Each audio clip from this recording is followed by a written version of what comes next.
नमस्कार विद्यार्थियों, जैसा कि हमने आपकी पाठ्य पुस्तक भारत की खोज का अध्ययन प्रारंभ कर दिया है, तो प्रथम पाठ अहमदनगर के किले के बारे में हमने अति संक्षिप्त जानकारी ली। इसी क्रम में हम जो पाठ है जो कि काफ़ी विस्तार से है उसको संक्षेप में समझने का प्रयास करेंगे। अतीत का भार। जेल में बागवानी करना। मैंने बताया कि जवाहरलाल नेहरू की 9वीं जेल यात्रा थी और इस दौरान जेल में रहते हुए उन्होंने भारत की खोज नामक पुस्तक का सृजन किया और जेल में रहते हुए वे क्या क्या कार्य करते थे उसकी जानकारी भी हमें इस पाठ में मिलती है। देखिए, अहमदनगर किले में बंदी जीवन जीते हुए नेहरू जी ने बागवानी का कार्य प्रारंभ किया क्योंकि उनकी आदत थी कि वे कभी भी खाली नहीं बैठते थे, अर्थात अपना समय व्यर्थ नहीं करते थे, किसी न किसी कार्य में हमेशा जुटे रहते थे। प्रतिदिन कई कई घंटों तपती धूप में फूलों की क्यारियां बनाते सारी धरती पत्थरों, पुराने मलबों, अवशेषों से भरी हुई थी, लेकिन उन्होंने अपनी लगन व कठिन परिश्रम से उसे उपजाऊ बना डाला। वो अपना जो खाली वक्त होता था उसमें ऐसे नहीं कि खाली वक्त को बैठ के गवाते, अपितु खाली वक्त में वो कुछ न कुछ करे रहते थे। तो बागवानी उनका शौक था और इसी शौक को उन्होंने और निखारा। वो वहाँ पे जो अनुपजाऊ भूमि थी उसको मेहनत करके उन्होंने उपजाऊ बना दिया।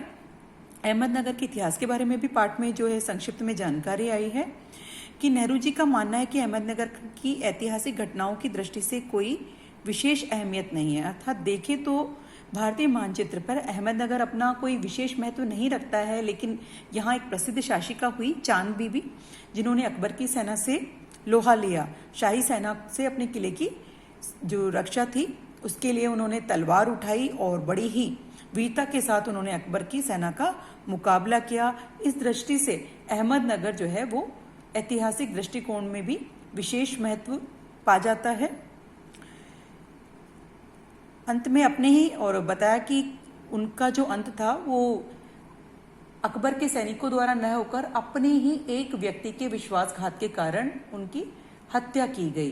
मतलब कहने का तात्पर्य वो बहुत ही साहसी महिला थी और उन्होंने अपने अहमदनगर के किले की बड़े साहस के साथ अकबर की सेना से मुकाबला करते हुए रक्षा की। देखिए, जेल में कुदाल छोड़कर कलम उठाना।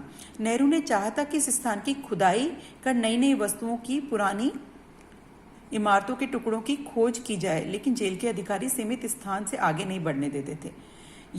जैसा कि मैंने बताया कि ये उनकी 9वीं जेल यात्रा थी और वो जेल में बंद थे। अंग्रेज अधिकारी जो है जैसा वो करना चाह रहे थे वैसे उन्हें करने नहीं दे रहे थे और नेहरू जी चाहते थे कि जेल में जो स्थान है उसकी खुदाई करके और पूरा अवशेष की जो चीज़ें हैं उनको निकालें, उनके बारे में जानें, लेकिन उनको इस बात की इजाज़त नहीं थी।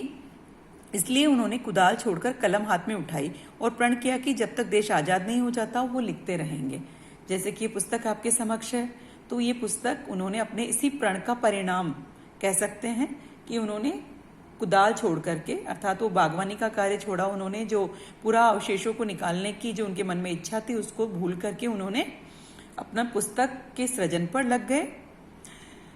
आगे वो लिखते हैं कि उनका मानना था कि वे न तो ईश्वर के दूत बनकर भविष्य के बारे में लिख सकते हैं, अर्थात भविष्य में क्या होगा इसकी जानकारी उन्हें नहीं है क्योंकि वो कोई देवदूत नहीं है, नहीं जानते, और ना ही अतीत के बारे में इतिहासकार की भांति लिखने में सक्षम है। अर्थात वो अपने को क्या कह सकते हैं कि इतिहास का ज्ञाता भी नहीं मानते, जो कि इतिहास की हर घटना पर दृष्टिपात कर सके, अपनी राय रख सके, विचार रख सके और लोगों को बता सके कि उस कालखंड विशेष में क्या क्या घटित हुआ, क्या सही था और क्या गलत था। वे तो केवल वर्तमान विचारों का अतीत के विचारों व क्रियाकलापों के साथ संबंध स्थापित कर उसके बारे में ही लिख सकते हैं, अर्थात उन्होंने वर्तमान पर अपनी लेखनी चलाने का निश्चय किया। तो इस प्रकार से अहमदनगर के किले में रहते हुए नेहरू जी ने अपना समय व्यतीत किया। तो इसकी जानकारी हमें इस पाठ में मिलती है। धन्यवाद।